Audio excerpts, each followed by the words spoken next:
Video recording. All right, welcome to the Benzo Rehab Dungeon, sort of religious deconstruction episode 12. It's been a while since we had one of these. I'm happy to welcome back to the dungeon, Jacob, friend of the dungeon, big sweetie. Jacob, how have you been? Pretty good. I think we're rounding the corner on COVID, maybe. And, I've Maybe. only I've only gotten two doses of the mark of the beast, so Oh, okay. Yeah, good. hoping I gotta get my third, so I can. Yeah, I'm I do have dreams at night where Bill Gates is violently flogging me. So I think You've been I'm having those too. Okay. Yeah, I That think was I'm just being me. told to wheel my ass into the shop and you Yeah. know we'll get a little tune up of the joy juice. You're getting that update required notification in the bottom right corner of your eyesight. Yeah, they're just gonna start like bricking my body at this point because Ooh. I've Sounds kind of sexy if I'm being honest. done the software update. But yeah, back in the dungeon, I think show appropriately titled for I guess what we're talking about Yeah. today, which is loosely the credulity people have towards conspiracy theories regarding sex trafficking and or the lack thereof, in sort of the way in which there are high profile kind of, I don't know what you even want to call it, like meme or ideological warfare like QAnon, Yeah. that I don't believe. I think there are some who would make the case or the strong claim that, and at one time I did definitely believe this, that QAnon was sort of a psyop on the part of um, you know the intelligence community, that was disseminated with the intent to kind of um, delegitimize any other claims made about child sex trafficking, just in the sense that because QAnon is just so outlandish and so Right. nakedly untrue and insane, that any other sort of talk of, say Epstein or whoever, that would also be similarly tainted. But I think at this point, the actors um, behind QAnon have been, unmasked, um, as private individuals, not operatives, and I don't see any reason to doubt that. Just I think to lazily refer to like HBO's documentary on the subject. The Sure. Yeah. what the guys who own 8chan are pretty brazen in claiming responsibility because they're both fucking just weird. The father son duo, I can't remember their name, but they're just both bizarre individuals. Yeah, I would say QAnon is probably a happy accident for a lot of people in power, And I more think, than something that they really were trying to control the levers and operations of. It's yeah, something that became a very convenient thing that they could point to as, look at these fucking lunatics. Of course, we're not a bunch of right, pedophile sex traffickers or anything like that. right, And and the more we find out, especially with like Epstein, and now like Epstein's best friend magically killed himself in prison, right, and there were yeah, no cameras on, and it's like, okay, so this happened in America and now in France, and right. Yeah, well, and I think, I mean, just briefly on the QAnon thing, and then to drop it because it's nonsense and not worth sure. wasting. Uh, Appropriately, by the way, I'm wearing my oh, nice. in my UN logo shirt. Like Mike Flynn and his son were, proponents of the theory for a long time, and I think Flynn, obviously being the military establishment ghoul that he is, um, you know, regardless of whether or not he actually does believe in Q drops, Yeah. someone with his kind of training and expertise, he knows very well what something like QAnon does in terms of destabilization and fracturing political discourse or poisoning political discourse. I mean, regardless of whether or not it was an intentional operation, Right.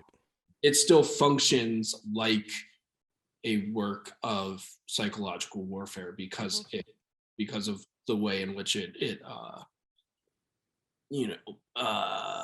warps the minds of the electorate or whatever you want to put it. But I think yeah, it kind of goes to show that psychological warfare is actually incredibly easy. Like any fucking oh, idiot can do it. remarkably easy. Like when you talk about this on like a more personal level, like the like gaslighting is used way too often, of course, but gaslighting is a real thing, and your average shitty abusive boyfriend can do it. So Right. why can't the CIA do it or Yeah. I mean the the CIA put out those stupid fucking ads that were like, I'm a girl boss queen with generalized anxiety disorder, and so if you criticize me, then think of all the identities you're also persecuting. Yeah. Um, Yeah. If you have a problem with droning Yemeni wedding parties, then you're anti BIPOC. yeah, right, exactly. Great. Um, but yeah, yeah. So like you mentioned, Jean-Luc Brunel died recently, That was uh, his name. Yeah, I couldn't remember. yeah, allegedly by suicide. Um, Similarly to Epstein, under Yeah, problematic levels of observation. almost It, intentionally not observing him, or yeah, and it's kind of like, I mean, part of what, like I said, part of what I find interesting is I think the Epstein Maxwell saga is one where normal people, people who, unlike you and myself, don't think much about weirdos. 9/11 or JFK or the CIA or whatever. You know, Normal people are like, yeah, what the hell? Like, this is weird. But I think, to me, something that a relatively simple question or proposition would be, uh, as far as Epstein and Brunel dying allegedly of suicide, um, or I mean, frankly, is it John McAfee? I don't know his first name. McAfee, the Yeah, computer yeah, security guy who was like a certifiable nut job, absolute also maniac. died I allegedly. remember his like partner, former partner, but current partner. It was a confusing relationship. She once was like on record saying that he would just like play Russian roulette with himself sometimes and like scare the fuck out of her doing that. Like, yeah, That's that pretty guy's a dang, maniac for sure.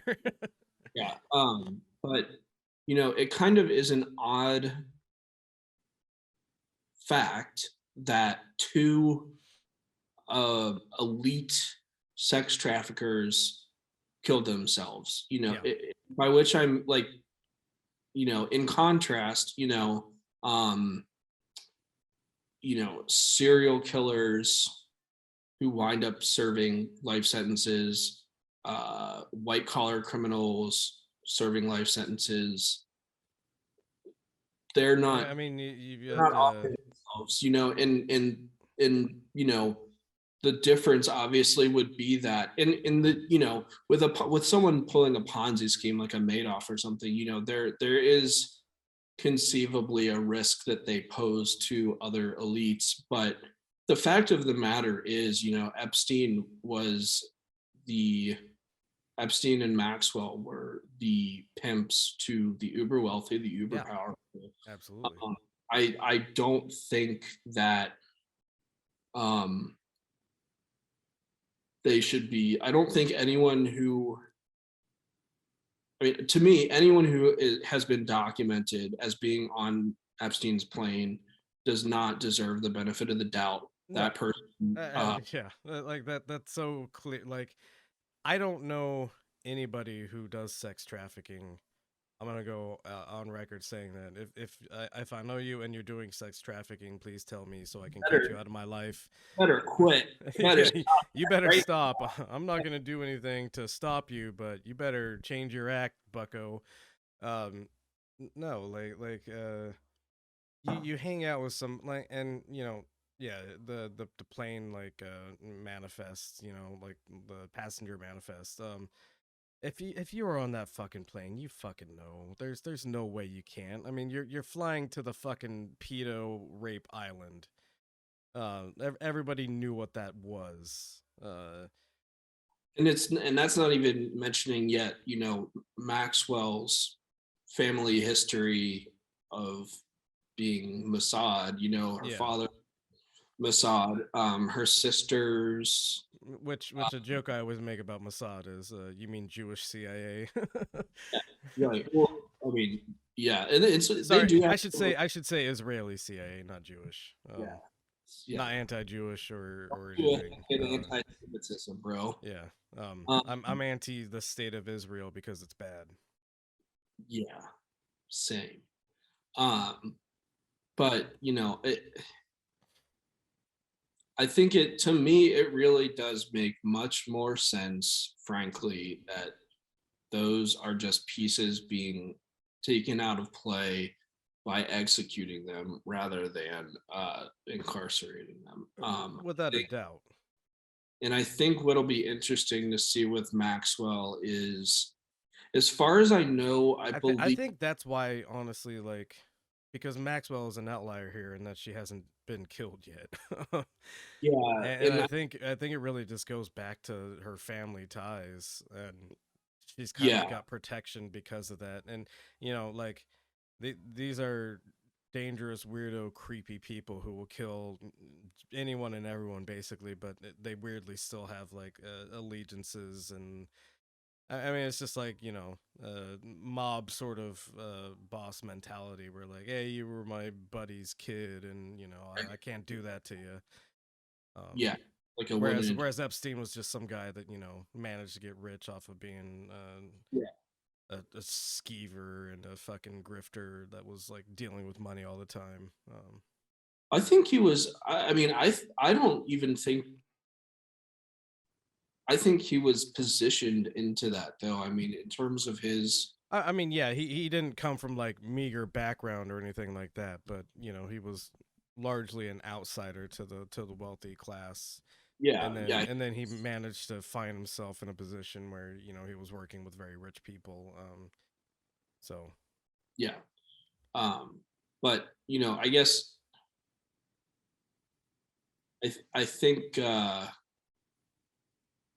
I just, it's difficult to say what's going to happen in terms of Maxwell. I think, as far as I know, her appeal was, there was the issue of a juror lying on their questionnaire, but I think that's been dealt with. But I mean, yeah, yeah, I to mean, it was this bizarre circumstance where, because he didn't disclose that he had been sexually abused as a child, yeah, like, now all of a sudden his his ability to judge this case yeah, is suspect. And it's like, I mean, uh we talked about it on one of our main podcast episodes, but it's like, at a certain point, like, so many children are being victimized in this way that, like, how can you.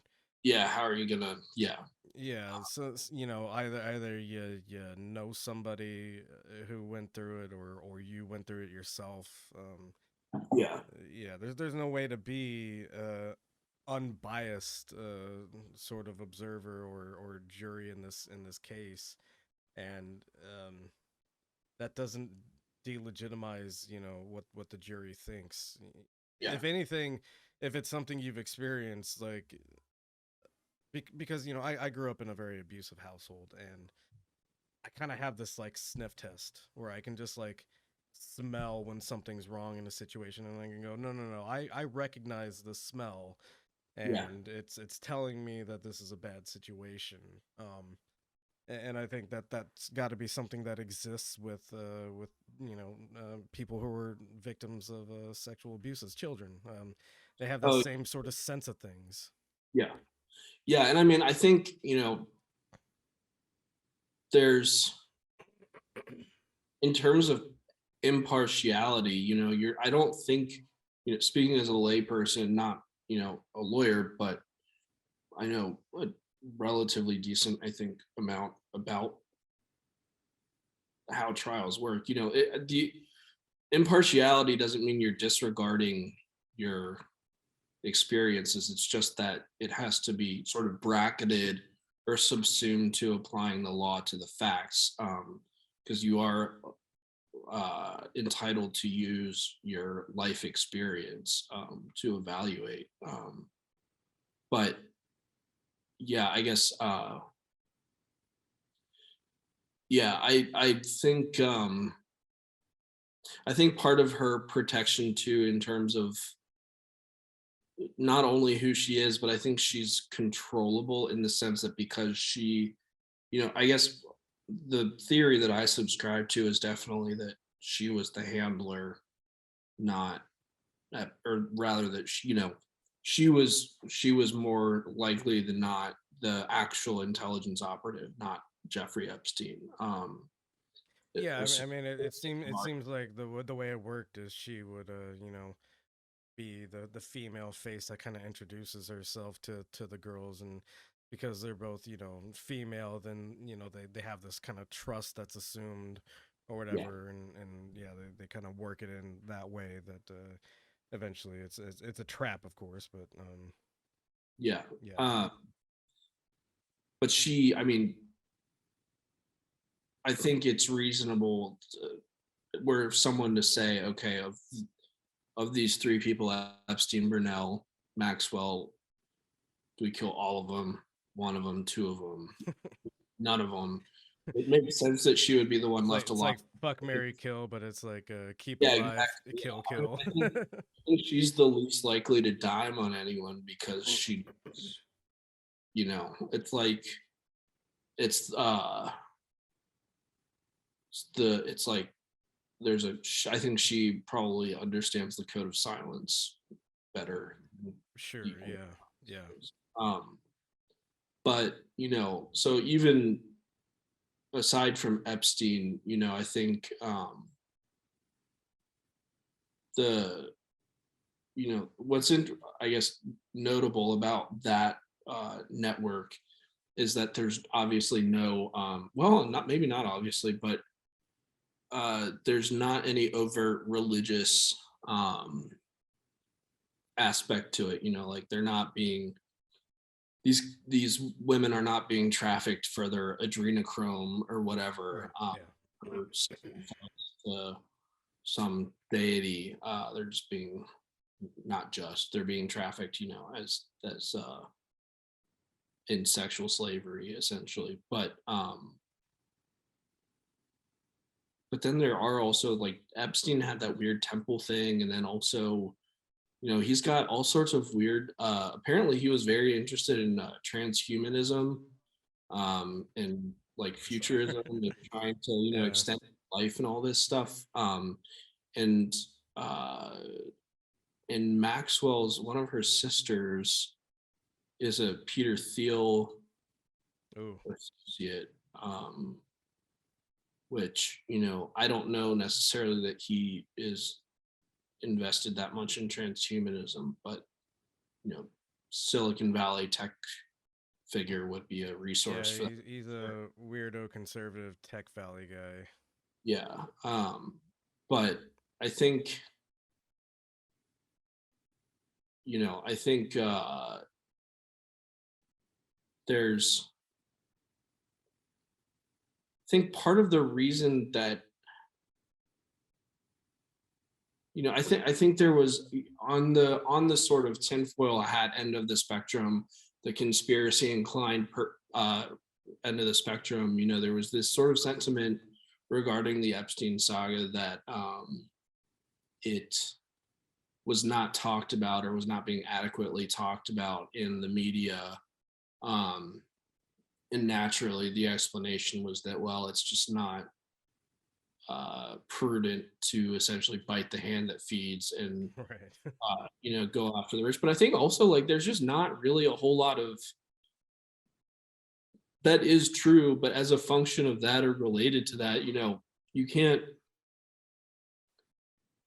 sell this story without naming, Bill Gates, the Clintons, the Trumps of the world. Like, it can't be talked about without very explicitly saying, the Right. people who run this country politically and economically are, off on some private island fucking kids.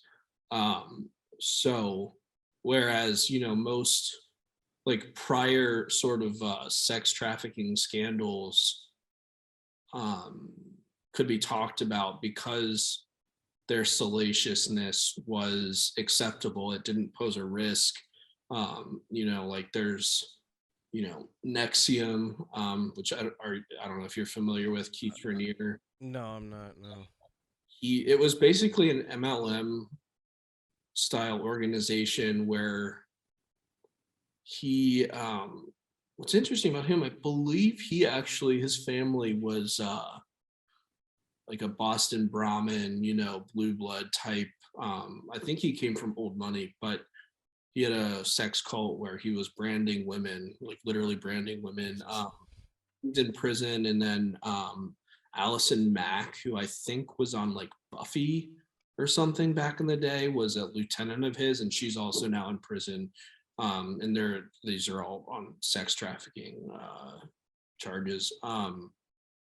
Which, yeah, but it was like it was a bizarre sort of like a lifestyle improvement cult, like a new agey, personal optimization, like become the woman you are meant to be type thing. But I think nowadays it would be much like we're at a point historically where the more overtly religious aspect of sex trafficking is fodder for entertainment. Hmm. Like I'm thinking of, like, the first and third seasons of True Detective, which are both more or less adaptations or tellings of the Franklin scandal. The third season more directly, but again, a story where there is, you know, to your point about this kind of sniff test, um, there's enough weird shit going on that you're like, yeah, okay, something's happening. Yeah. Not be a full on, cult um, of guys out in the woods dressing in robes and antlers, sacrificing kids, but there certainly is. Um,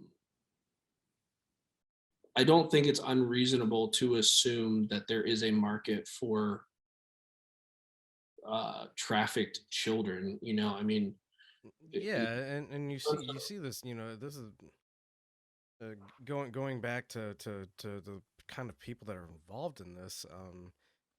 I know people like to think that the royal family in England is just like I guess vestigial organ sort of thing that, like, oh, it doesn't really actually do anything. It's just a ceremonial sort of role, but um, that family actually has a lot of power and influence, and you see with Prince Andrew, he seems to have been shielded like directly by the Queen for many decades yeah, with everything he was doing. And then there's other stuff that's come out where Prince Charles, has these like land holdings that they made special laws for so that they could like profit off of being a landlord, essentially, which kill all landlords, Mhm. as a basic rule. Also, like, yeah, just the weird. They have a lot of strings that they can pull in the government. Despite the conception of them being kind of a vestigial ceremonial organ of the state, they're still actually very much involved in the state. And somebody like Bill Gates has done And untold amounts of damage to the education system. He's buying up huge plots of land and like starting to control a bunch of farming in yeah. America and stuff like And that. and in the third world is basically preaching and practicing eugenics. Hmm.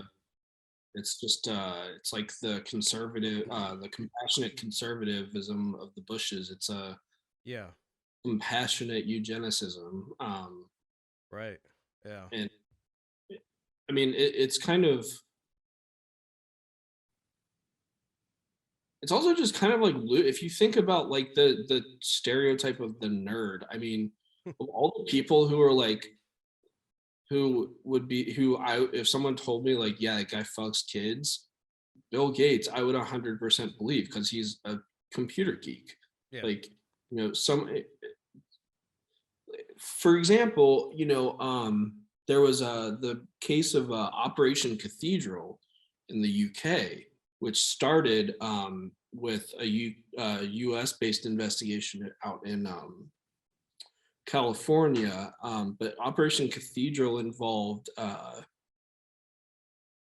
months long, years long investigation into a child pornography ring in the UK, and the encryption used. To your point about like the degree of government involvement, the encryption that was used was government tier Yeah. encryption. It was mostly, I believe, it was like old. It was outdated, like Soviet era Russian encryption. And these are private citizens, you know, pri- Yeah.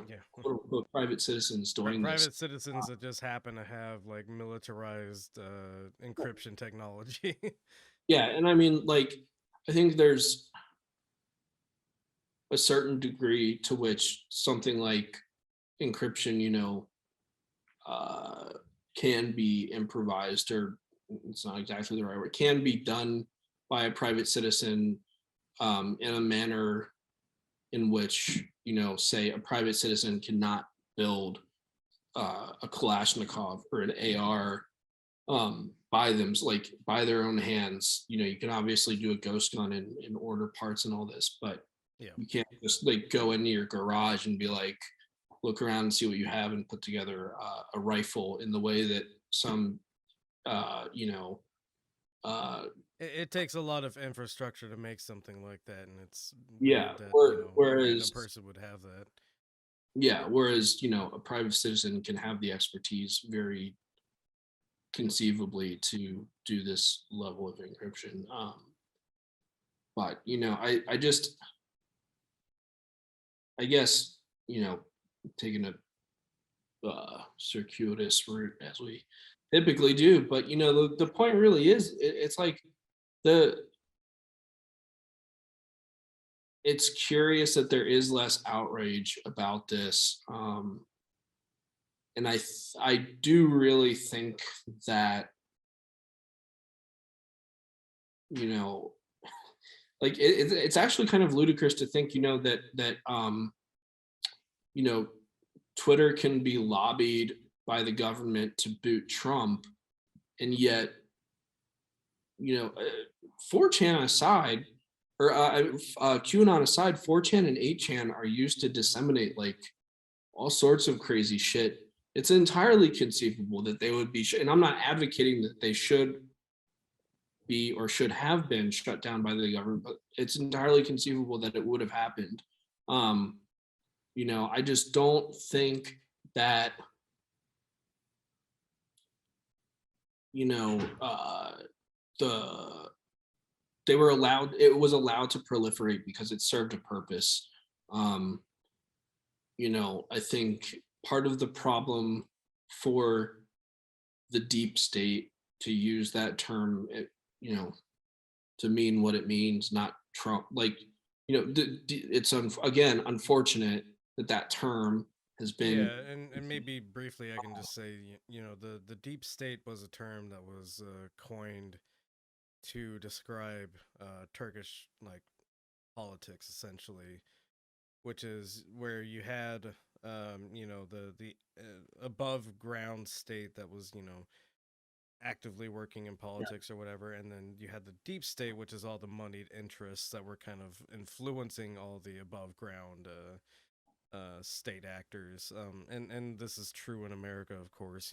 We have massive lobbying coalitions run by corporations and all these other moneyed interests.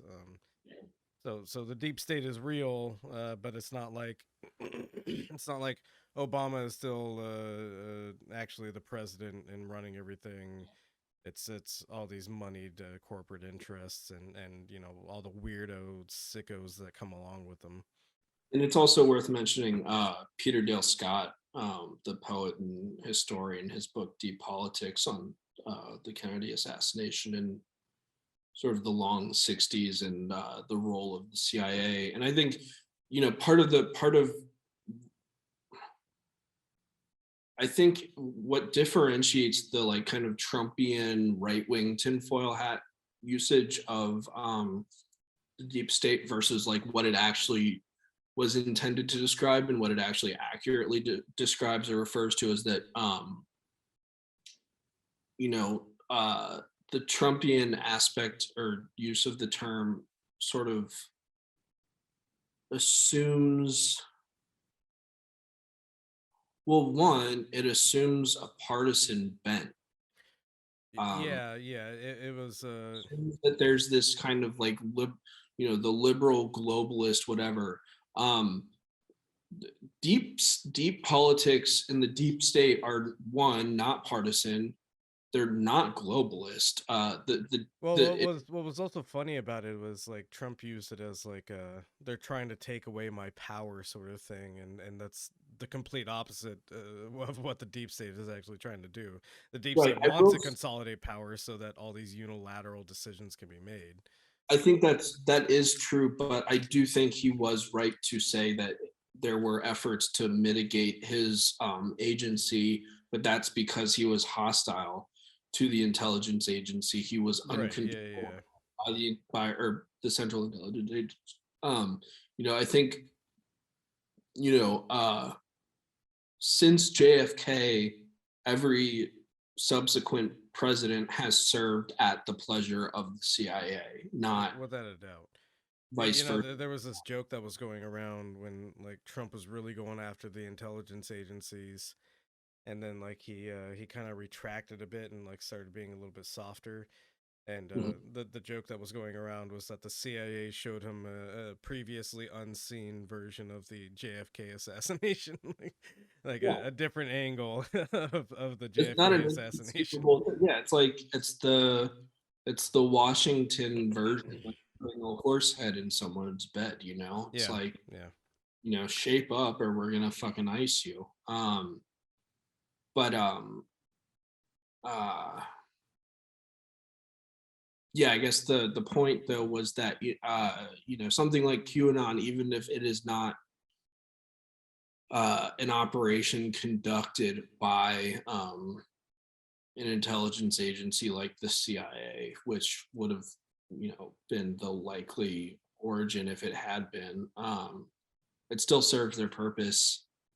I think, the yeah. And how much effort does it take to like influence the QAnon sphere? Like yeah, we're little. talking about people who are posting on anonymous 4chan accounts. All you have to do is put one comment in a 4chan thread or make a post on 4chan. Um, Literally takes you 2 minutes to Yeah, construct it, and now you've shaped whatever you want the narrative to be. yeah. There's Um, no overhead for it. yeah, there's no overhead for it. You can have a girl boss with generalized anxiety disorder do that kind of shit. A Latina girl boss with generalized anxiety disorder can influence 4chan. Yeah. Yeah. Yeah. Well, and that's kind of, I think what's interesting just about that ad campaign specifically, what is interesting about that though is, when people talk about um white supremacy and all of the upper echelons and it's in the elite institutions of the United States being white, male, whatever, the CIA truly is like an exemplar of that understanding of how the world operates, like as a matter of simple fact. Hmm. The CIA was founded by ex Wall Street bankers, white shoe lawyers, people who were Ivy League graduates who then were officers. In the Second World War, some of whom worked for the OSS, some of whom did not. But the and I think that what's funny about to that ad campaign specifically though is that it does. I think there's an anti woke tendency that that sort of like says, well, how can there be white supremacy or whatever if all these people are being all the POCs or whatever are being put in these positions. But I mean, truly, like the white white supremacy as an institutional phenomenon does not require that it be enacted by white supremacists. No, I, I say all the time that somebody like Kamala Harris has put more black kids in jail than any racist like KKK right. member. So it's kind of a perverse or ironic turn of fact that the people who are cheerleaders of this representational diversity and equality are fundamentally themselves reenacting and reinforcing white supremacy. If Yeah. assuming for the sake of argument that this phenomenon, this exercise of power, this flow of power is like quote unquote white supremacy, which Well, I think is part of it, but obviously not exhaustive of what's happening. Like I to me, like I don't yeah. think at all that the CIA is a white supremacist institution. I think there are some who would be inclined to refer to what the CIA has done in South and Central America as a white supremacist endeavor. I don't think that's accurate. I don't think that. Well, I think it's worth pointing out that when you say white supremacy, what has been considered white has always changed over time. The Germans at one point were considered dirty, swarthy people by most of the Anglo people that were colonizing America. And really, what it kind of boils down to is this is a class thing, Yeah, where the definition of what is white now has shifted to, do you have a lot of fucking money? We can see this in things like uh, uh, like Beyonce, Queen Bee, right? She runs sweatshops in other countries. So she's not a liberator of the black race or anything like that. She's somebody who is now at a point of wealth and prestige where she's running sweatshops in another country, and yeah, that's now she's part of the white class. I guess I would say, rather than like the white race. Um, she has the money and power to do these kind of things, and that's ultimately what organizations like the CIA exist to serve, is upholding that class and that power. yeah, and I think the your description, sort of the logic of it is that whiteness is a proximity to capital, which I think is accurate. And I think, I was having a conversation yesterday with a friend of mine who is much more, um, well, I'm not, I would not call myself a Marxist. But this friend of mine is a definitely like sort of an orthodox Marxist. I think probably more of a Trotskyist, I think, than a Marxist Leninist. But Those are the only good Marxists, so that's yeah. fine. So, but what we were discussing was, the fact that you know she was vehemently anti-identity politics, and I'm, you know, I think at one point I would have just, as a matter of like fact, universal, been like, yeah, I'm anti-identity politics. I'm not now. I think, obviously, like that has to be couched in the fact that, like, I would say, anti-identity politics as it's practiced in the United States, where it's a matter of commodifiability and recuperability by the state and, Yeah. and corporations. But you know, there's the position of the worker is kind of tricky there because you know there are there's obviously a rhetoric of appeals to identity, where it's always on the person as a speaker or someone who is has lived experience in whatever, as a XYZ. And it's perfectly conceivable that someone makes an appeal to their class position within that, but it is but typically what's interesting about those types of appeals is that they're never really designed to or intended to attack the legitimacy of uh, whatever structure produces that the oppressed aspect of that identity, but rather to validate and legitimize that speaking position in whatever content that person is stating, just as a fact. And and the problem with the position of the worker in terms of like woke identity politics, for lack of a better word, is that fundamentally the being a member of the proletariat is not it's not an identitarian question. It's a question of a relationship to capital and the means Yeah, of production. absolutely. And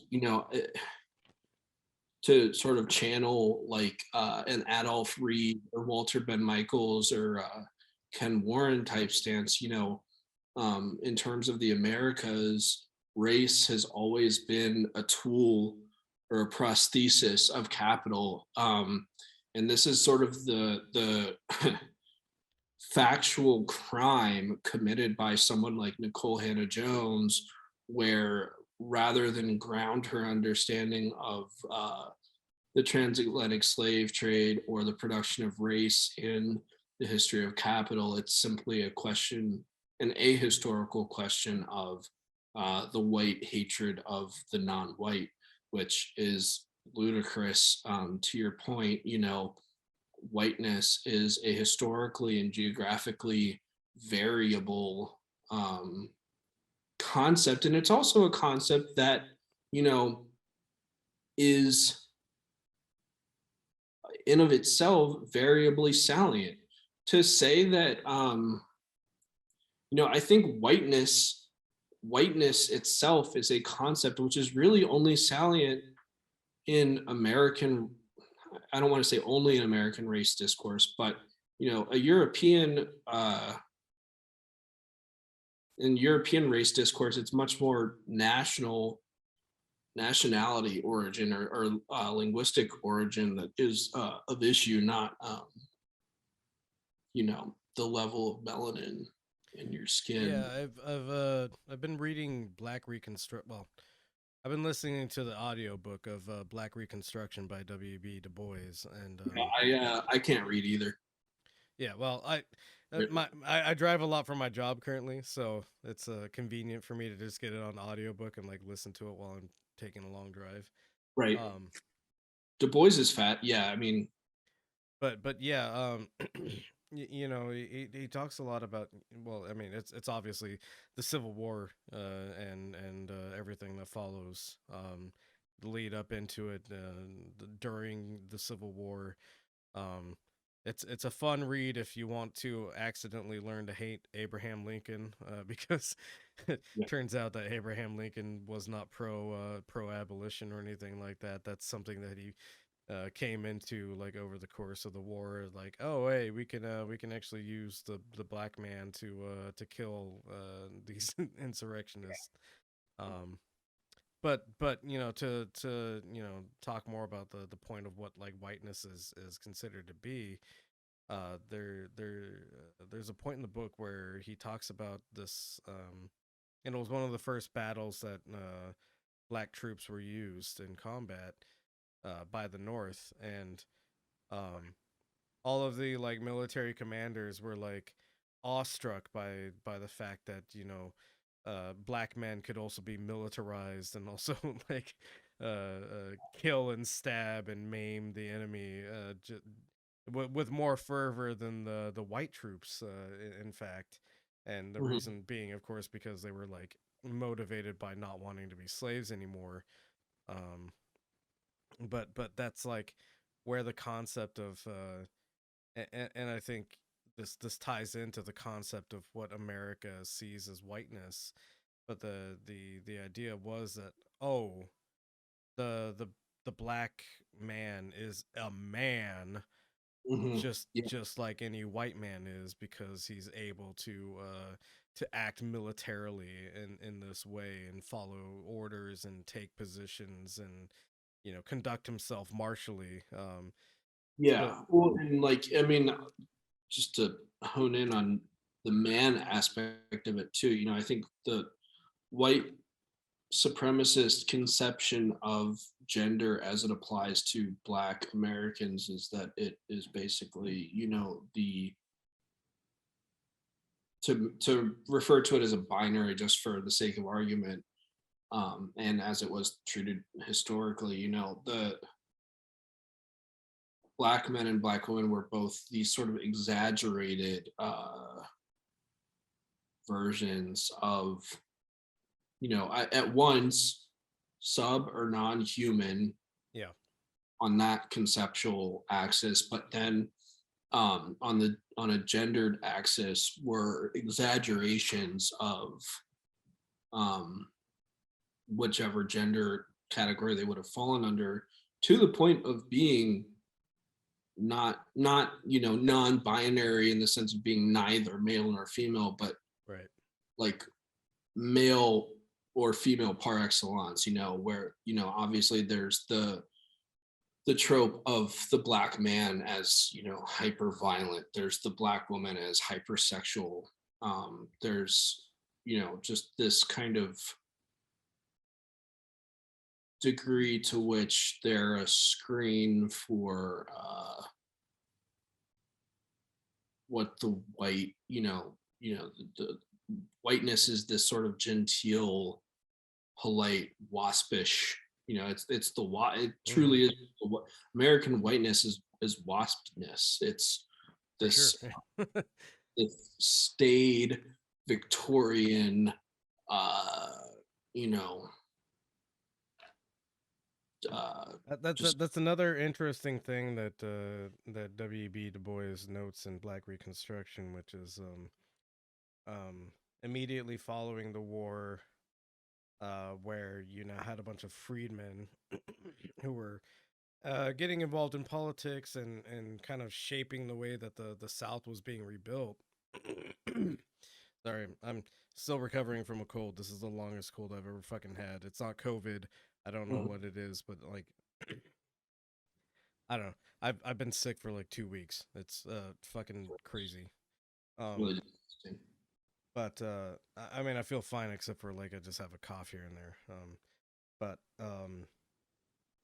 he notes that like interestingly, um, the South during Reconstruction, where black folks are now taking a more active role in voting and how society is being shaped.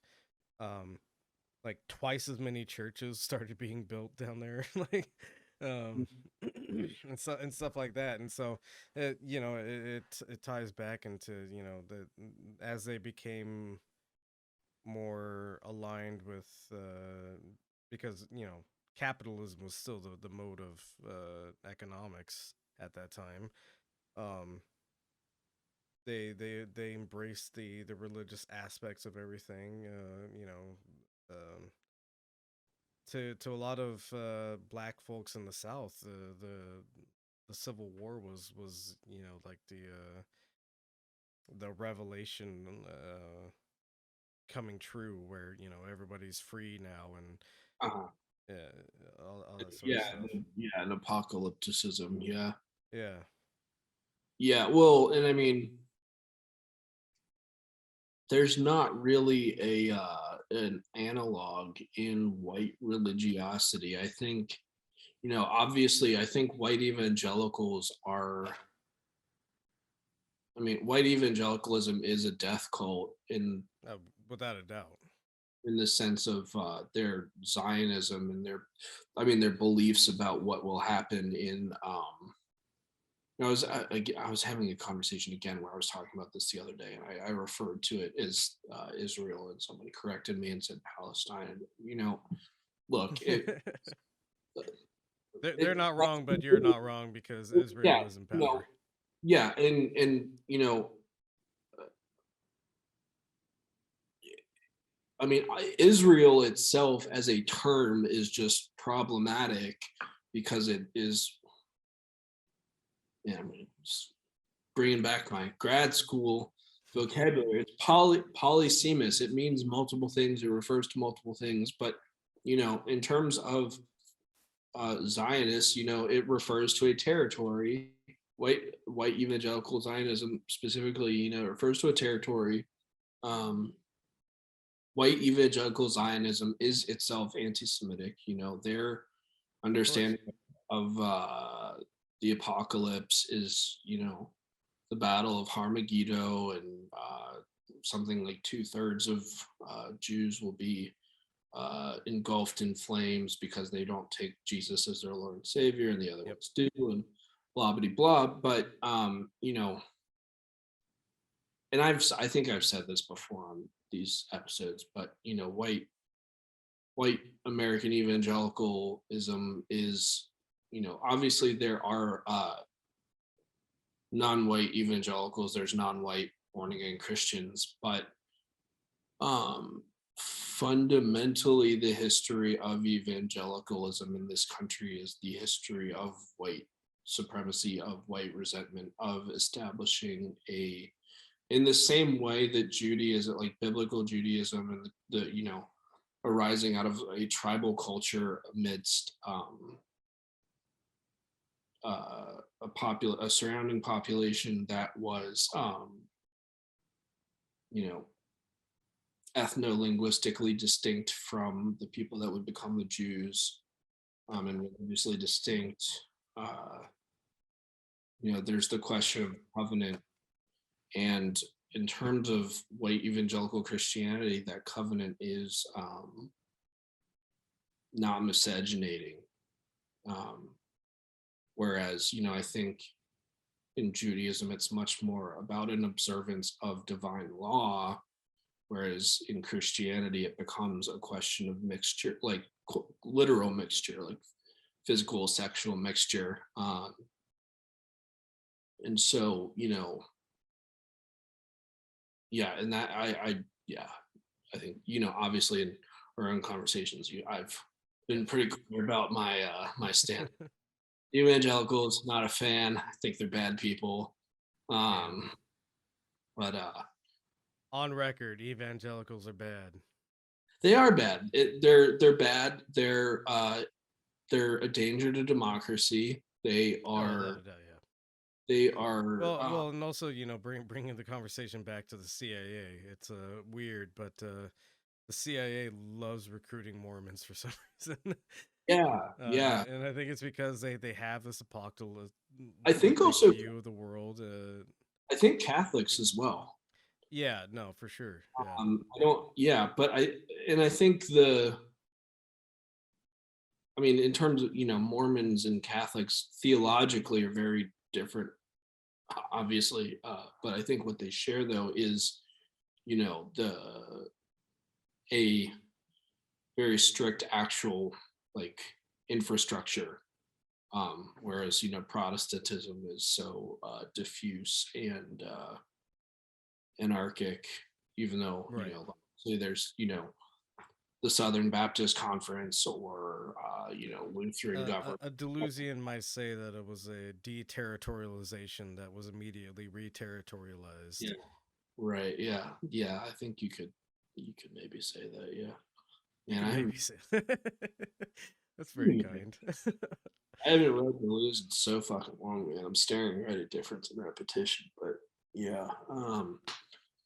But yeah, uh, I just Real quick, we haven't touched the book that you're reading yet. oh yeah.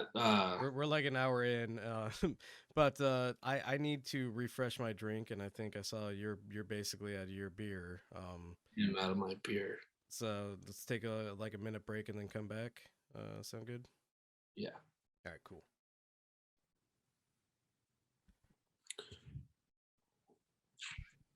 All right, let's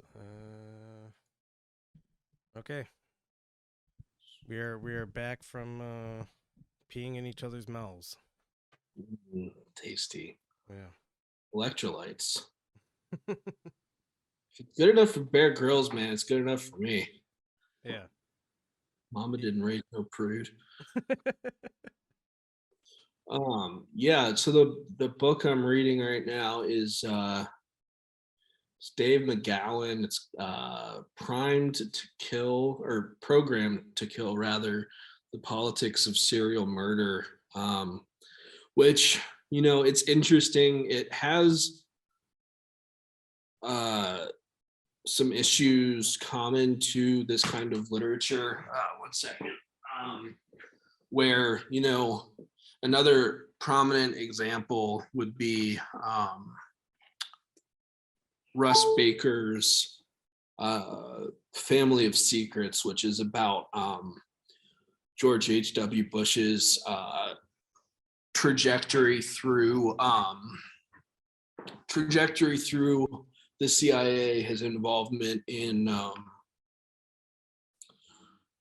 the Kennedy assassination, his involvement in the oil industry, etc. But a lot of these texts kind of have the issue of making statements of fact, by which I mean making factual statements, referring to things which are documented facts, and either explicitly or non-explicitly just sort of like saying to you, see, it's kind of like if you've had a cat, an outdoor cat, they bring you dead animals that they've Right. killed and they show them to you and they're like, look, that's what this kind of literature has the problem of doing, where they gather little facts, like dead animals, and are like, see. But so this book it's interesting. Scrolling through it now, it's it also just has the problem of not being really coherent argument. uh, it goes through kind of different sections of dealing with child sex trafficking, serial murder, um, and I think it is worth reading the first section or so that is regarding child sex trafficking, because there's a lot of like interesting shit in there that I think you can learn about from like reading about um, the Franklin scandal or uh, not so much Epstein, but one scandal which I think a lot of Americans would not be privy to is the Dutroux affair in Belgium, which is um, much more. I think people could reasonably take issue with that characterization, but is much more, in my opinion, much more sinister than the Epstein matter because it did actually result in murders. As far as I know, Epstein didn't kill anybody. So Dutroux was a child sex trafficker, I believe in the 80s or 90s in Belgium. He, the revelation of his crimes, I believe, resulted in the resignation of like two government ministers. Not necessarily because they were named, but because of uh, Association. having to make sort of sacrificial lambs because of mismanagement of the investigation. Meaning, again, like Epstein, association with high-powered people, and so the investigation similarly is sort of stalled.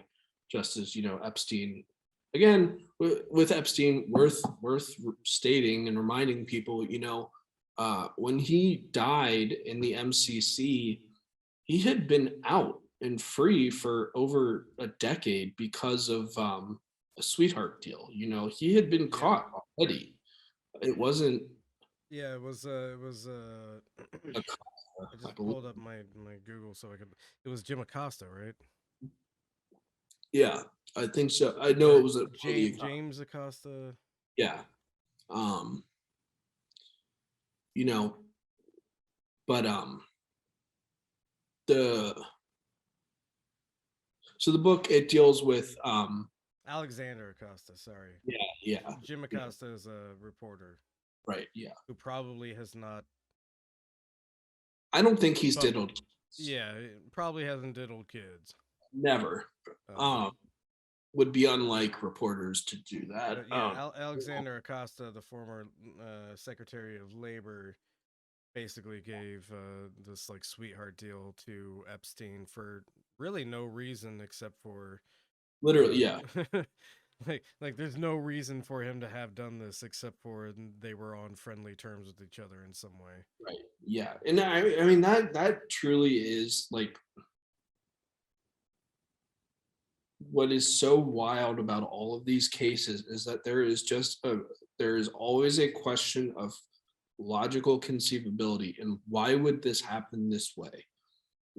And to your point, why would someone offer someone who has been accused of and charged with trafficking underage girls, why would that, Found guilty of as well.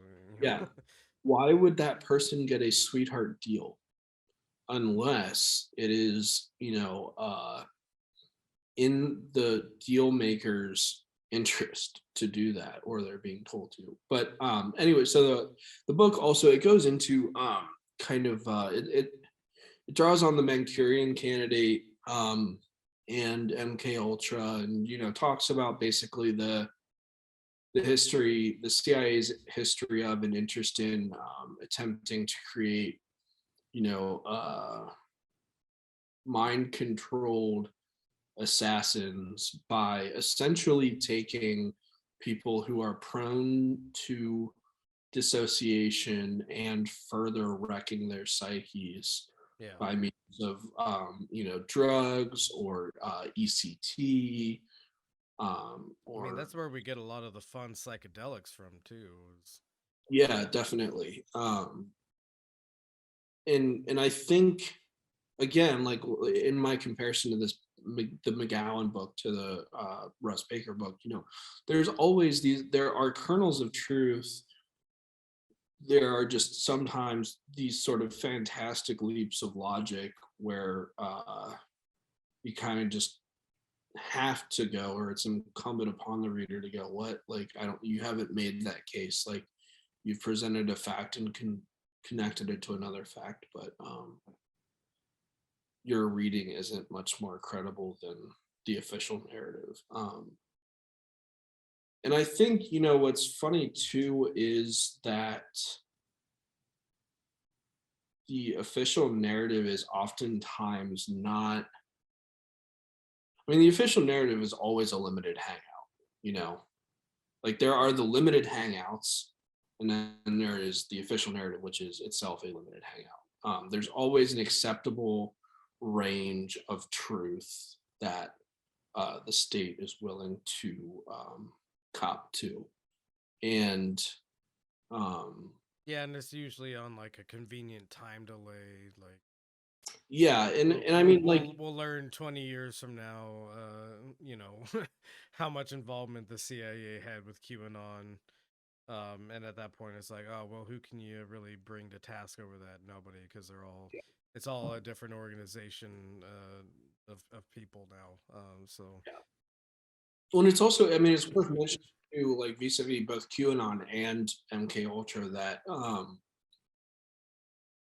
the CIA's charter explicitly prohibits and proscribes the CIA operating among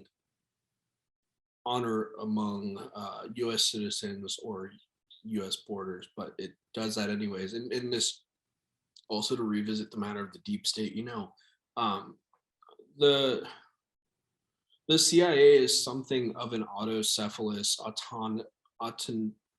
autonomous, second beer sitting, autonomous, organization or entity unto itself. Its interest is not,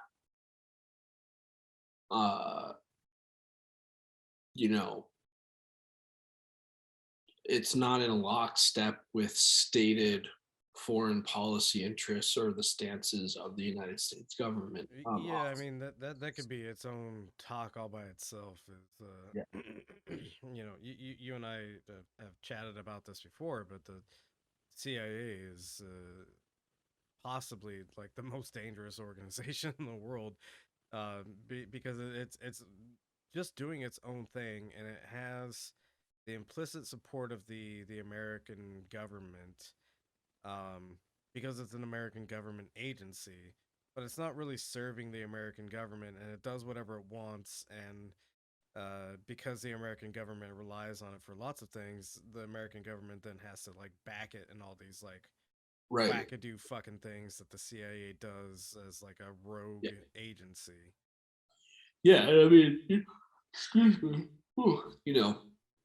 MK Ultra being an example, and then there's the program covered by John Ronson in The Men Who Stare at Goats. Like Yeah. the CIA was literally trying to fucking create Jedi's, like for decades. Yep. Through LSD and ECT. Yeah, and it's like nobody asked them to do that. They were just like, Yeah, wouldn't it be cool if we had like mind controlled fucking Jedi warriors yeah, running around killing people, yeah. I mean, and we controlled them, so everything they do was good. But you know. your your average senator is like, if you sat them down and said, "Are you okay with this?" It'd be like, "What the fuck? No." Mm-hmm. But so anyway, the McGowan book though, Manchurian Candidate, MK Ultra, uh, using people prone to dissociation to turn them into Manchurian Candidate type assassins, etc. It seems to, what's interesting though is the cover of the book is it just one second, it has a number of serial killer names on it, but it's mostly What's the name of the book? I'll look it uh, up and I'll put it up on Program screen. to Kill: The Politics of Serial Murder. So the front cover is like a who's who of serial killers, you know, Kemper, Bundy, Son of Sam, Manson, the Hillside Stranglers. There's Oh yeah. probably Gacy, etc. But it's mostly about Henry Lee Lucas, who is an odd case among serial killers simply because his kill count is somewhere around 600. But the issue is the fact that he was paraded around the United States to various law enforcement agencies to use as a way to close cases. And this happens periodically throughout American history. One other example would be, well, first it's worth saying. So Henry Lee Lucas claimed to have been trained by a satanic cult to be an assassin. I haven't read enough about him I think that a claim like that is on its face outlandish, but the other point that, periodically known multiple murderers are used to close cases. I think it's a repeat thing that the police and FBI do. One example would be Wayne, I can't remember his last name, the guy who was convicted ultimately of committing the Atlanta child murders, who, if you research the case, it's certain that it's a certainty that he committed at least some of them, but not all of them. Yeah. Even There was actually a really good show that I'm sad was canceled, but it was called Mindhunter. Oh yeah, that had that case as one of its like story arcs. Yeah, I didn't know it was canceled. Damn, bummer. Yeah, no, it's super sad because it was really good, and I have this theory that the main character is actually also like a sociopath himself, and I wanted to see that play out, but it never did. Yeah, now Yeah, all we have is just sadness. that's life. Just saying. Just sadness and disappointment. So it's Wayne. Hold on. Get it right. Wayne Williams. I knew it was an alliterative name. So the murders that he was convicted of are fewer than the murders he is suspected of having committed, because the murders he's suspected of having committed just simply, the problem is that urban crime, and by urban I'm not dog whistling for black, I just simply mean city urban environments, right? Yeah. By chance will have the hallmarks of serial murders, if you're thinking, because most serial murders victimize at-risk populations. I think, Yeah, to me, I mean the the archetypal sort of like case of serial murder. The first serial murderer is Jack the Ripper, and he right, was yeah, killing exactly, prostitutes. yeah, sex workers. I'm not anti-prostitute or sex worker or anything like that. And if anybody thinks that me saying the term prostitute is Yeah, me also making a moral judgment on that kind of work, I'm not. yeah, I've done worse things for money, which is literally being a part of the military. So yeah. So yes, that's true. You are bad. thank you. Yes, that's what I came here for. Yeah, I wanted somebody to call me bad. moral degradation after me pissing in your mouth. Yes. But yeah, so there's Wayne Williams, and then there's also Israel Keys, who is not widely known, but is a fascinating case study. And I want to make the remark too about Henry Lee Lucas, that the the problem with serial murders is that sociopaths lie. They get off on being taken seriously. They get off on people believing them, having a credulous attitude towards them.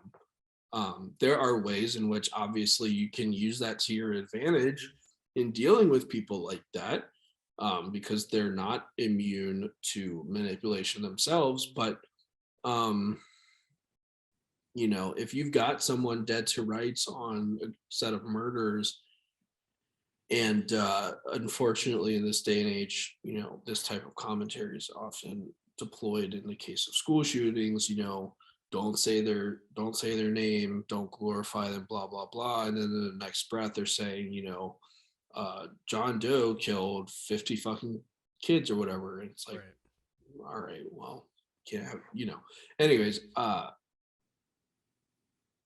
between the degree of media notoriety and the just sort of like baked in cognitive patterns, uh, it behooves the serial murderer to lie, and inflate their kill count.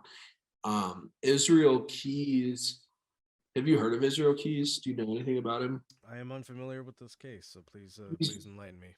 he's really fascinating because he has connections to, he was a service member as well. What are you trying to say, man? You're all bad. That's what Yeah. I'm saying. Okay. Yeah. I'll say it. I don't care. Give me more piss. All right. Yeah. He has connections. He was raised in the Pacific Northwest. Um, Okay. Now you're just talking about me at this point. no, actually, no. It gets even more. It gets even more close to the bone. His family, they were religious fundamentalists. Ah, god damn it. Yeah, but they were. Is this how I find out that I've been in like a psych ward for like 20 years and I've just imagined this whole thing? And but it was they were like Christian identity fundies, which Christian identity, for those who don't know, is where earlier I was sort of being a little polemical about evangelicals being white supremacist death cult. Like Christian identity is explicitly they are white supremacists, Nazis, bad blonde people. hair, blue eyed Jesus is canonical to Christian identitism. Unlike evangelicals, they are much more willing to pursue their theological convictions through armed violence against the general population. So he himself, at least in the interrogation documentation that is available publicly, is not himself a white supremacist, but there was a family, their name escapes me now, but they killed a family in like Iowa or one of the sort of flyover Western states. The guy was an arms dealer, and his wife, and his daughter were murdered. And then subsequently, the perpetrators were executed by the state. And Israel Keys had grown up with them, but Keys, if you listen to his tapes, his interrogation tapes, is just a grandiose sociopath. He makes demands of the interrogators. He pontificates. He's glib. And what's funny is, and this is something that is also true of people with, the APA would be so pissed if they heard me. Good thing I'm not a fucking psychologist. But it's similarly true. Man, the deep state is definitely listening in on us, because I typed in the word Israel in Google search and Keys came up. Yeah, you ought to look him up. He's wild. Yeah, I'm putting him up on the screen And right now. well, actually, he quote unquote offed himself in prison as well. But man, he's got that thing where he doesn't have a jawline. Yeah, that's a big red flag that I've noticed in people. Yeah. Yeah, he was Cove, Utah, large Mormon family. Mormons. Okay, yeah, but those are also literally a white supremacist death cult too. So yeah. Well, he served in the military. Yeah, that sucks. yeah. I'm Israel Keys. But yeah, the loose veg I was trying to make was Yeah, just that, oftentimes it was, this was the point. This was the point, Michael. There we go. We found it. Benzo Rehab dungeon. This was Yeah. the point. Point was that, you can't, when dealing with people like that whose psychopathology um uh lends itself, because they get off on getting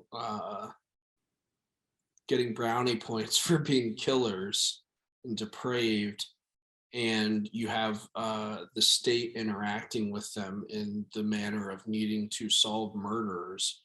It's a shared madness where, um, both sides, the state and that killer, in one hand they're both they both hold a nail, and in the other a hammer, and they're just, the killer's whacking the FBI's nail, and the FBI is whacking the killer's nail. Uh, so, in the sense that, I think that's what a 69 is, right? yeah, yeah, you know what The, I mean. I the think the that's the state and the killer are 69ing each other. The killer has every reason to aggrandize what they've done. The state yes, also has a reason to aggrandize what the killer has done. right. And again, in Sorry, that, I have to make everything into a sex term. yeah, but it also, like, I mean, to that also lays bare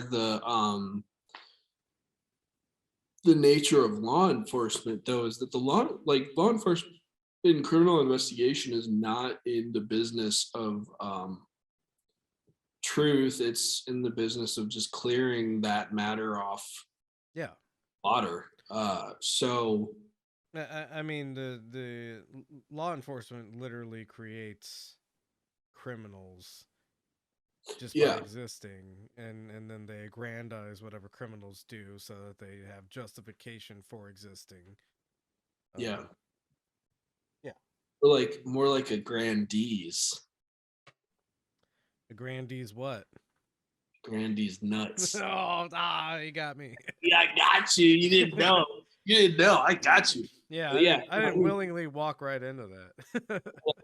but I mean, in a very real sense, obviously the test case, or the exemplary case of that is, or series of cases rather, is the degree to which the FBI entraps disaffected Muslim men between the ages of 18 and 35 in this Well, country, becoming terrorists. yeah, and it's also come out that the whole like plot to kidnap Gretchen Whitmer, the Yeah, governor yeah, of Michigan, was mostly just the FBI like encouraging people to do that so that they could then arrest them for wanting to do that. not only encouraging it, that but also like having like embedded operatives in Yeah, those groups. So like between, and this also goes back to like the Black Panther days where like yeah, the Black Panthers that were arrested, like half of them were FBI agents who, who were actively working to radicalize the Black Panthers towards like violence, which yeah. I won't make the claim that the Black Panthers were wrong. I think The Panthers, in my opinion, were the last truly revolutionary organization in for the United sure, yeah, States. I don't and think it then the makes sense. FBI fucked that up. Right. It's also worth mentioning. Recently, there was a bit of a hoopla on the Twitters about James C. Scott, who is a very famous anarchist anthropologist, because it was revealed that he, in the 60s, had supplied information to the CIA. And I think I sent you some stuff on this about I think I recall that. Yeah. human terrain system, HTS, and there's a woman who's an anthropologist. She's got some really goofy name. And by goofy, I don't mean ethnic. It's just like weird white chick. who like, she's like basically a pick me. Morgan with three Y's somehow. Right. Like But her parents were like artists and they were associates of Ferlinghetti in San Francisco back in the beat days. But interesting. she's been like to the degree that like the American Anthropological Society or whatever can censure someone. She's been censured by them. She teaches now, not at a real university, but like I think it's the Naval Research Academy or something like I think I'm probably getting the name wrong, but something like that. But I think Scott, his works are huge touchstones for academic anarchists, which to Yeah, me is a fundamentally oxymoronic set of for terms. sure. And I really don't. I it's always amusing to me the degree to which the fact that academia, the right wing canard about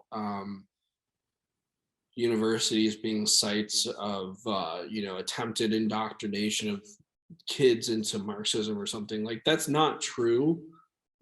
Well, kind of It's not actually what they really point to is that they're liberal indoctrination right. Yeah, machines, it's trying to. which is accurate, and then also conservatives should probably know that they're also liberals. Yeah. But the point being though that it's ludicrous that academics who take themselves very seriously and who are oftentimes self-identified leftist radicals of whatever stripe assume that they actually have radical political capacity, which is just simply not true. The university is fundamentally a site of state intervention, state interest, of Yeah, capital, it's of I, continuing reproducing the status quo. there's so much we could get into on that, but really it's kind of like a neoliberal conservative machine. Yeah. And the most recent thing, and I don't know if I told you this. I recently started going back to school. I'm finishing up my useless art degree. Art degree. Hey, I Um, have a master's in the humanities, so you're going to be in good company. yeah. And what's funny is I have already done all my art classes. I mean, you can look behind me. I do paintings and stuff. I haven't worked on this one in a while because I've been very busy with lots of things. But and also I need a different space to finish it. Because I need to start throwing paint at the wall like a madman. Um, but I can't do that because I rent this place, and that'll fuck me over on uh the back end. Yeah, Um, Either way, um, but it's funny because the classes I had to take now are all the general education classes, and yeah. so I'm taking descriptive astronomy, which is fun. Um, and it's just like understanding how like the planetary bodies work and how Yeah. stars, and the Earth and its rotation and everything kind of I'm plays just a part. imagining at least like two or three like white girls with dreadlocks who showed up, and then we're very disappointed for Yeah, us. I mean we have talked about the astrological signs, but only in relation to how it's mapping out the universe. Yeah, Um, so yeah, they're probably disappointed about learning that it's just like the rotational physics of Earth and and the position of the sun, that is behind everything in astrology. But the other class I'm taking, which has annoyed me quite a few times now, is stats and sociology. yeah, And the reason is because it's like a very ID politics woke sort of thing, and this is a community school, so it's not that way for no reason.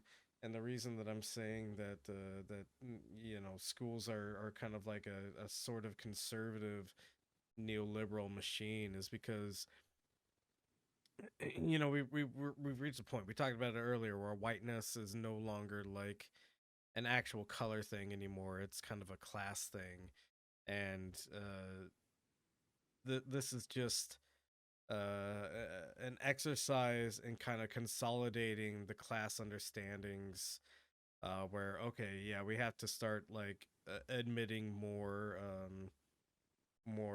black and brown folks into the fold in order to maintain these old capitalistic structures. Because if we like completely vehemently deny them, they'll never become like functioning capitalists in society. They'll want to revolt. They'll want to fight. They'll want to destroy the system. Um, and so that's where like I'm frustrated because I'm probably way too fucking old to go to school in the first place. And secondly, like I see the machinations behind what I'm having to engage with so that I get a fucking degree that says yes, he can paint. Yeah, Uh, yeah, yeah. Well, I think yeah, to sort of uh, free associate to yet another deep state institution, because it is a deep state institution, the Supreme Court, oh, and so oof. it's an You, elected. you know, we did the episode on Ukraine on Friday, but actually, what I was originally planning on talking about was the shadow docket of the Supreme Court. Uh-huh. Um, that's been pushed off to probably this next podcast recording. But yeah, no, the Supreme Court is whew, fucking crazy. Well, the point I wanted to make, though, is like, Biden just nominated Ketanji Oh, did he actually make a nomination? Brown, I believe is her last name, or I don't. Maybe that's too on the nose. Maybe I'm being racist Yeah. myself. Uh, But bias. But point is, though, she's a Harvard graduate. She is married to sixth generation Harvard. Katanji Brown Jackson. Yes, yeah, she's got one of those fun hyphenated last names that I love so much. Um, but the again, to the point about white supremacy not needing white people to enact it, assuming or characterizing, just for the sake of brevity, it what the Supreme Court is doing as white supremacy, but also upholding the interests of capital in this country's disgusting and immoral and evil Eh, foreign policy. a Uh, funny thing that's come out recently that I think should be noted in this conversation is Clarence Thomas, the yeah. black Supreme Court guy. His wife was actually directly involved with the January 6th riot Oh yeah. stuff. It's not surprising. Yeah, she's a Yeah, huge Trump surrogate, but yeah, they're both extremely conservative. yeah. And But she's white, he's black, but like that doesn't mean anything to their politics, really. right. Well, and point being, though, is that the Supreme Court, is not the people that serve on the Supreme Court, regardless of their individual demographic data, are not representative of the United States. They all are Ivy League educated. They Yep. all spent their entire adult lives in the social sphere of the Ivy Leagues in Washington, D.C. People who spend their time in both of those environments are so uh, It's nature. I mean the yeah the description of the swamp was apt by Trump. Of course, he served the swamp as well, but it is a swamp. It's a quagmire of morals and ethics that like devours everything. Yeah. So, like, I don't know anything about her. I'm not trying to impugn her, whatever. Just the point really Well, is, the joke I made in a meme when this was first being talked about was, um, you know, Biden is going to nominate a black woman, and that's cool on one hand, but also on the other hand, what kind of black woman is he going to nominate? Mhm. Because it's not going to be a radicalized, anti-capitalist, Yeah. anti-corporatist, you know, actual do-gooder of things. It's going to be somebody who upholds the status quo of where we are and what we're doing, and these are, you know, unfortunately kind of evil people. Ruth Bader Ginsburg is upheld as like the ultimate boss queen of the Supreme Court, and you know, think of how many fucking indigenous peoples she. I mean, Ruth Bader Ginsburg literally used like 1500s doctrine on native relations to uphold pipelines through their lands. Like that's not boss queen shit. That's horrific capitalist corporatist Yeah. garbage. And Biden has never done anything good for the communities of minorities in America. If you look at his record, he's behind some of the most like Yeah. destructive bills aimed at black and brown people in America.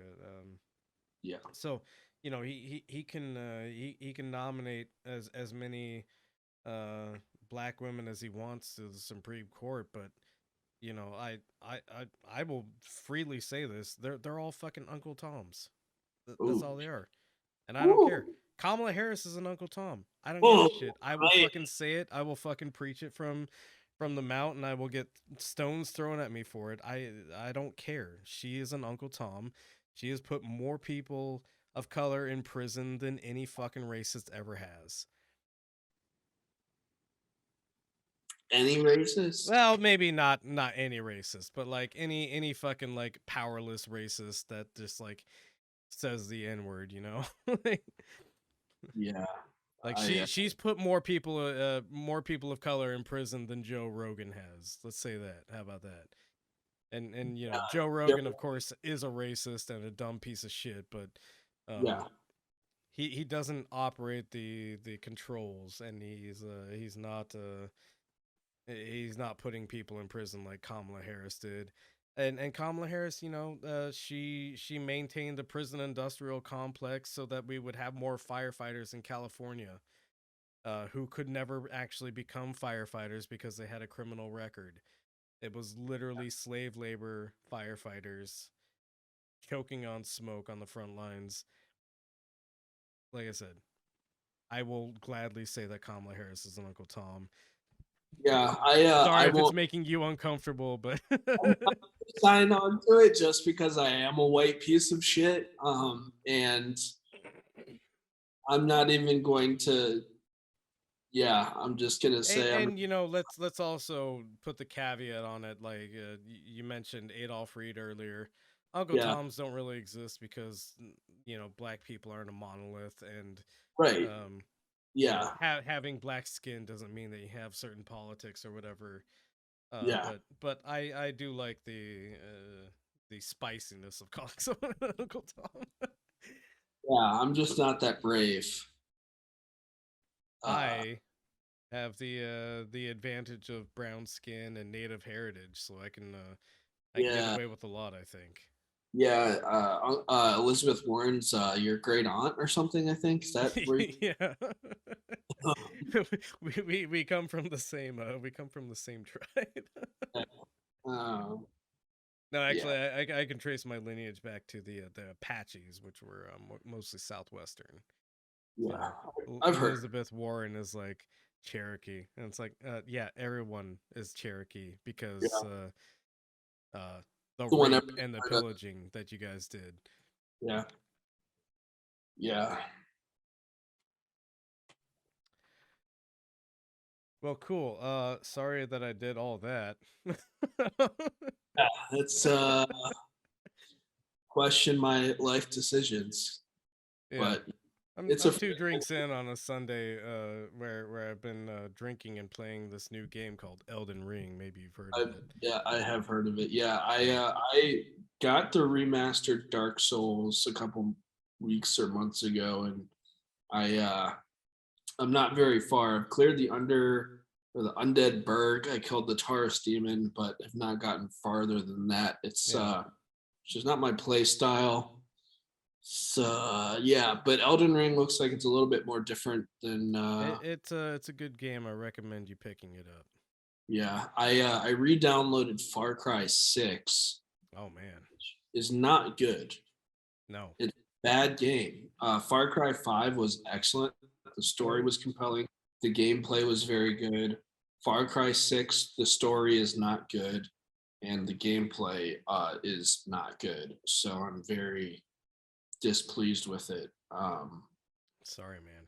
Yeah, and it's one of those, Far Cry 6 is fun too because it's the villain is an analog for like a Castro type figure, and it's Yeah.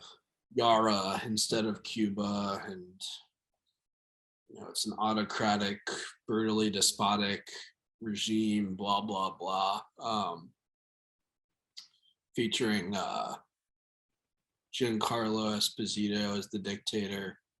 But yeah, it's not good. It's just lazy, not compelling propaganda. And it's also like,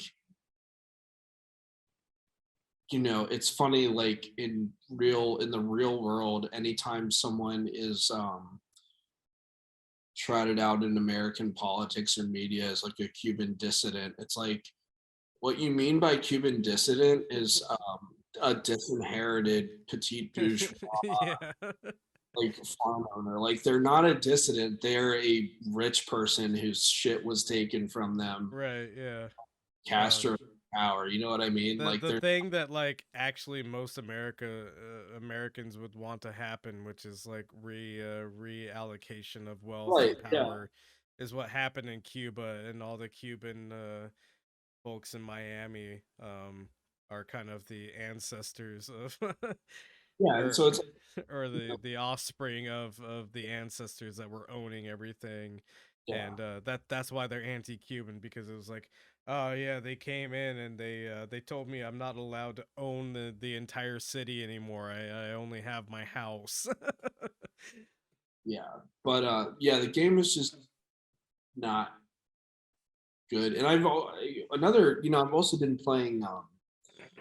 I've been replaying the Modern Warfare Oh franchise man, recently, and that's an indoctrination tool. yeah, it's just it's just wild uh how I mean, there's literally a Call of Duty game that reimagines the Highway of Death, which yeah is it, America bombing yeah retreating Iraqi forces, yeah and it it reimagines it as actually Russia did that, which yeah Russia also bad. If you bad listen yeah to our recent episode on Ukraine and Russia, Russia also bad, but also America bad, and American bad too, yes. Iraq bad, but that was a war crime, definitionally a war crime. Yeah. Um, and despite what the state would like you to believe, one or two war crimes don't make a right, or whatever. Yeah. Two don't make a right, two work. They get it. Oh no, they're tuned in. Yeah. But yeah, yeah, video games are a fun little uh taste of the zeitgeist. I will say I think the content of the Grand Theft Auto franchise is funny because it is actually like very like incisively satirical, but then obviously with Grand Theft Auto 5, they've Yep. completely neglected. There hasn't been a single story expansion. They've shifted to the microtransaction model, the shark cards. Um, Something Mark Fisher, capitalist realism, etc. yeah, Yeah. exactly. Yes, and I mean, it really is like truly. Yeah, it is that precisely. Yeah, where it's just a complete collapse of know how to put it, the simulation. It's like a feedback loop of, or a mirage of the simulation and the real, and blah blah blah. But yeah, I Baudrillard, Fisher, oh yeah. Nick Land probably also rolling over in his grave. I don't think Nick Land is alive anymore. He probably had some sort of dead man switch on his Twitter where he like just like, for all the meth he does, like just Yeah, sat up a couple months straight just writing tweets, and yeah. like when he died, It's all just like pre-programmed, hyperstitious tweeting. yeah. Um I am excited for the next installment of the Elder Scrolls, but Oh that's man, no way. what do you mean no way? You don't like the Elder Scrolls? After Fallout 76, you still have hope in Bethesda making a game. Come on. I Come don't know. on. I guess what I'll say is whenever Starfield comes out, I'll Oh, use that yeah, as the, we'll know then, I think, yeah. because even then, like, because that's still a few years away. Because the most recent video they posted for that was, Yeah, it was just some pre-recorded shit. it was art, it was concept Yeah. art, and they were like, yeah, this is coming out any day. And that was Oh. All any right. day. Well, I think we've reached the useful conclusion to our conversation. Um Play your games, take your meds, eat your green yeah, I vegetables. mean, you can dodge the wrong way. The shirt in the background, we love you. Please take your medicine. Oh yeah. And the front has the TBRD logo on it. Yeah, no, this was good, and we'll have to do this more often again. It was just 2 hours of ranting and raving about kitty diddlers, the CIA, Yeah, video games, Satanists, serial. finding a title for this is going to be difficult, but I'll manage to do it while I'm uploading things. Um, but yeah, no, thanks for coming on. Good conversation. I think we covered a lot of stuff that more people need to think about and know about. Maybe. More people do need to think about fucking kids. Oh, that's not what I meant at all. There's your episode. Yeah. More people need to think about, yeah, doing that. I'm not Yeah. gonna say it Well, out loud. not consider they Nobody don't. can clip me. I'm not saying they should be fucking kids. I'm saying they Yeah. should be thinking about the fact that How many kids people are are the, being, yeah, the rich are getting their jollies on abusing the most yeah, vulnerable people. Yeah. and how it kind of all just boils down to class, not necessarily race anymore. I mean, race was always a way of maintaining class structure, but now that that's kind of Well, gotten away from them, they have to realign to just class structure. on a serious note, to close it out, Yes, please. Adolph Reed, Adolph Reed, Walter Ben Michaels, Ken Warren, who's at the University of Chicago, who I studied with, and then there's also the book. I can remember the title of it's Racecraft. It's published by Verso. Barbara Fields. It's two sisters. Barbara Fields. I don't remember the other woman's name. Very good. Sort of. Racecraft, The Soul of Inequality in American Life by Barbara J. Fields and Karen Elise Fields. Yes. Yeah, highly recommend. Putting that up on the screen real quick so people can see it. Yeah. And as far as Walter Ben Michaels go, our America. It's literary history, but it's about sort of, it's like kind of a Freudian look at like white sexuality in uh, fiction dealing with race and like the white gentry. It's worth reading. Um, Ken Warren. Uh, he had a book called What Was African American Literature. And then Adolph Reed, I think, is probably more. Adolph Reed is a guy that I follow pretty closely, and um, Yeah, if you want. I love his work. Yeah, I'm sure I mention him a lot. But yeah, I mean, he does a lot of really good work, and like I said earlier, like I said all the Uncle Tom stuff, but then also I put the caveat on it that like listen to somebody like Adolf Reed and understand that the black identity isn't a monolith, and there's a lot of Right. varying different Yeah, I mean, I think political that ideologies that exist in the black community, that you can't say the black community is a and this is like liberals and Democrats especially like misunderstand this to think, oh, why aren't we getting the black vote, or why are we struggling with the black vote? And it's like, well, black people are just as capable of agreeing to conservative beliefs or really left wing ideologies as anybody else. It's not a race thing. yeah, and I think Reed or any of those scholars mentioned by name, the average woke lib type would say that they would say that calling someone an Uncle Tom is itself racist, whereas the Reed, Ben Michaels, Warren, Field school of thought would be to say that it's that call out is itself what's racist, because if you're claiming it's racist to call someone A race traitor. Uncle Tom, you're yourself reinscribing or restating that racial identity necessarily means Yeah. essential political bent or whatever, which just ain't what it is, folks. Yeah, I just felt like being spicy because typically we have on the religious deconstruction episodes calls for violence. Um, Violence? yeah, we've done that here and there.